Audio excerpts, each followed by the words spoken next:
Deaths from opioids have quadrupled since 1999, ending the lives of over 42,000 in the year 2016. This epidemic is now the overdose crisis in American history. Americans everywhere are addicted to all forms of opioids, both prescription and street forms.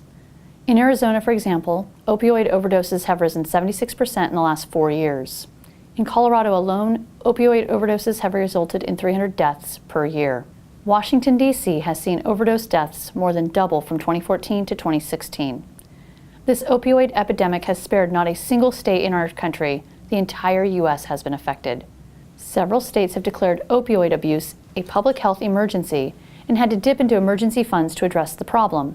Some counties have tried to enact the three-strike law due to the exorbitant amount of money that is spent on reviving people with Naloxone. There are several things that contributed to the opioid epidemic, so let's talk about some of them. In the late 1990s, doctors and healthcare professionals were faced with the pressure to find better ways to treat chronic pain. Around the same time, pharmaceutical companies began to market prescription painkillers.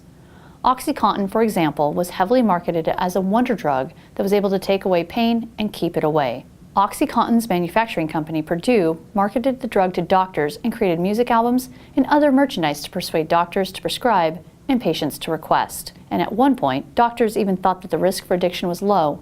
Over the next 2 decades, doctors started to prescribe large amounts of OxyContin or oxycodone to treat pain, and this increased the number of people who developed an addiction. Now there have been lawsuits filed against Purdue Pharma for the role they played in marketing an extremely addictive drug as non-addictive.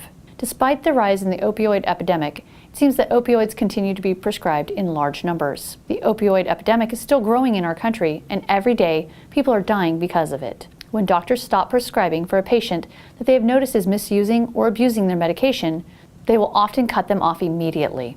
As a result, when faced with no longer having access to their prescription, they may resort to purchasing the medication on the street, or even worse, they may eventually resort to purchasing illegal heroin.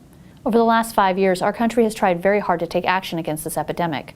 The opioid epidemic is now such a complex issue that there is no clear definitive answer. Each state has tried to enact laws and change prescribing policies for physicians to deal with the epidemic in their own way.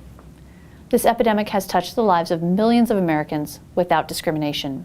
Literally anyone can be affected regardless of race, color, or creed. If you would like to find a treatment center to help you with your problem, you can give us a call and we can help you. Trying to navigate the thousands of treatment centers can be a time-consuming and daunting task. Our addiction specialists can help you find the one that suits your needs and do it quickly. If you would like to learn more, please give us a call today. Please feel free to comment, like, or subscribe to our channel.